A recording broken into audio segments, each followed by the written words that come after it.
Ассаламу алейкум. За өнөөдрийнхөө дугаараар исламын шашин болон эмэгтэйчүүдийн эрхийн талаар ярихаар бэлдсэн байгаа. За исламын шашин эмэгтэйчүүдийг даралдаг гэсэн буруу ойлголт олон нийтийн мэдээллийн хэрэгслээр маш өргөнд тархсан байдаг. Гэвч бод байдал дээр ислам нь гендрийн тэгш байдлыг дэмжиж тухайн үеийн эмэгтэйчүүдэд байгаагүй маш олон эрхийг олгосон байдаг. За исламын шашин дэлгэрсэн 1400-аад жилийн өмнө тухайн нийгэмд эмэгтэйчүүдэд өв залгамжлах, өөрийн гэсэн өмч хөрөнгөтэй байх, гэрлэх хүнээ сонгох, бас өөрийн хүслээр салах гэсэн эрхийг эдэлдэггүй байсан. Харин исламын шашин ирснээр эмэгтэйчүүдэд дараах эрхийг эдлэх юм боломж олгосон. За одоо эдгээр эрхийг нэг нэгээр нь яриад явъя. За гендрийн эрх буюу гендрийн тэгш эрх. За Коран сударт эрэгтэй болон эмэгтэй гэсэн үгийг тус тусад нь 24 удаа яг энэ тэнцүү дурдсан байдаг. Коран сударт эрч бай, эмч бай, мусульман болж сайн үйл хийвэл тэдний ахуй амьдралыг нь өөдөн татаж хийж бүтээснээс нь ч илүү шан харамжаар урамшуулах болно гэдг нь бурхан эрэгтэйч бай, эмэгтэйч бай аль нь ч хамаагүй сайн үйл хийх юм бол аль алийг нь шагнана гэсэн үг.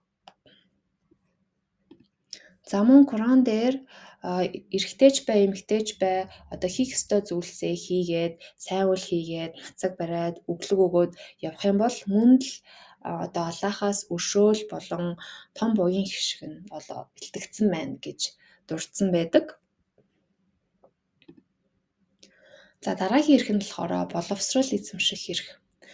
За Аллахын элч саллаллаху алейхи вассалам эрэгтэй, эмэгтэй бүх мусульманчуудын хувьд мэдлэг олж авах нь зайлшгүй үүрэг гэж онцлсан байдаг.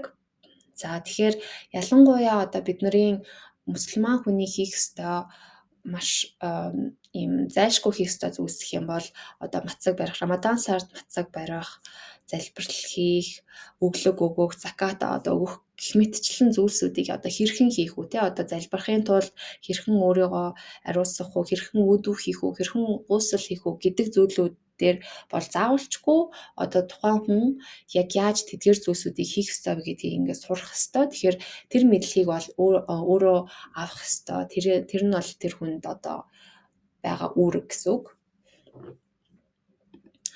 За мөн Аллахын элч саллаллаху алейхи вассаламын эхнэр Аиша радиаллаху анха бол маш агуу эрдэмтэн, уран илтгэгч, анагаах ухааны тухай өргөн мэдлэгтэй, исламын хуулийн болон шашны мэдлэгийг түгээгч байсан.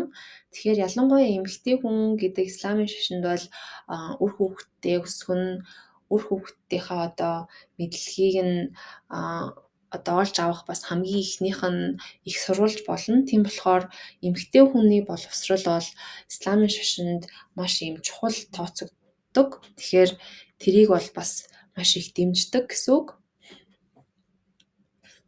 За Кораны нэг мөрд болохоор ингэсэн байдаг. Мэддэг, мэдлэггүй хоёр адил гэж юу. Тэгэхээр бурхан одоо бид нарыг мэддэг хүн мэддэггүй хүнтэй адилхан гэж юу гэд эргцүүлэхийг одоо биднээс асуусан байгаа. Тэгэхээр Коранд бол маш олон ийм асуултууд бол гарч ирдэг. Тэгэхээр одоо мэддэг хүн мэддэггүй хүнтэй адилхан уу?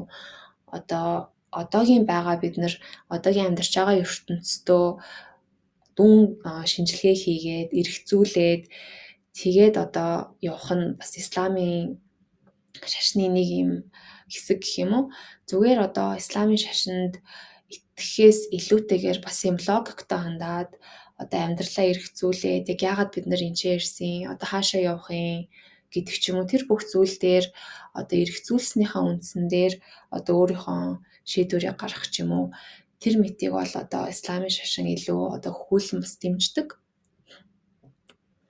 За дараагийн эрх гэх юм бол исламд албатан гэрлэх хориотой байдаг.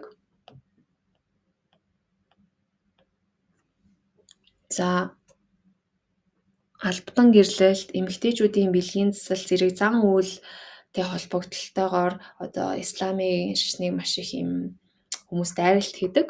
Гэхдээ эдгээр үйлдэл нь бол исламын хуулинд заагдаагүй бөгөөд ихэвчлэн тухайн бүс нутгийн соёлын заншилтай холбогдолтой байдаг.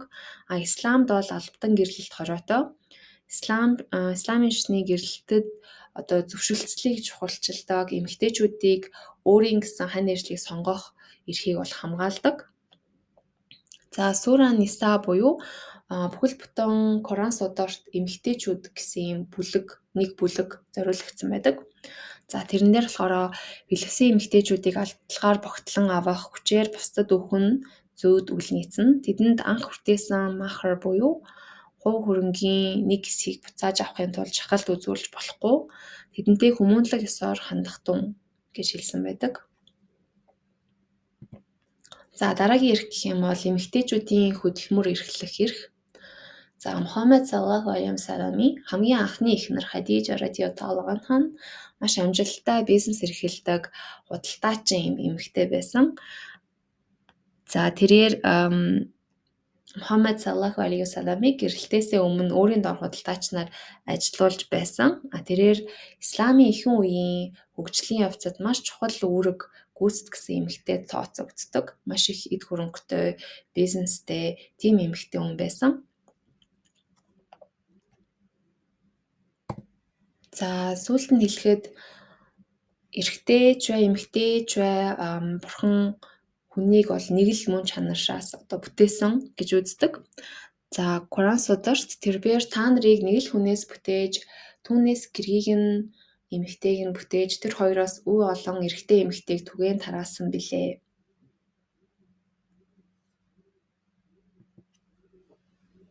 За мөн маш юм үзэсгэлэнтэй зүйлийг Коран дээр гаргасан байдаг. За тэд эхнэрүүд чинь та нарын хувцас, та нар тэдний хувцас билээ.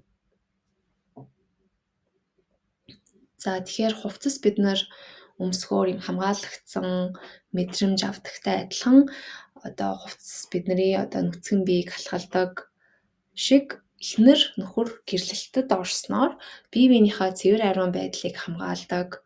Хувцас нь биед тухтай мэдрэмж төрүүлдэг шиг эхнэр нөхөр бие биенийхээ дэргэд амар тайван байдлыг олдог гэсэн утгатай ийм Кораны одоо аягаар энэ подкаста дуусгая.